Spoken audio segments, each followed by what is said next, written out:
Good afternoon mga bossing. Meron tayo dito Ford Ranger Wild Track 2 months old na nagpakabit ng ating amber grille lights. Ito, yung apat. And then PIA superior base horn. Superior base to na type. Dalawang klase kasi yung horn namin dito, auto style tsaka superior base.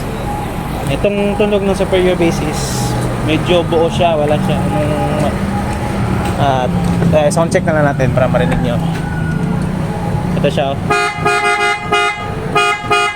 So yun, buong buo siya. Unlike sa auto style na medyo mataas yung decibel, ito is parang tahimik lang pero buo, parang casual lang yung tunog niya. So yun yung napili ng client kasi ayun yun yung nakakabulahaw din.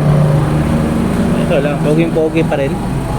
Ito siya naka-install dito sa ilalim. Saktong-sakto naman yung pagkakabit. Wala tayong in-splice na wire dahil may kasama itong wire harness tsaka relay na rin for maximum output. Ito siya. At saka itong grille lights natin, dito siya kinabit sa fog light para may switch din siya.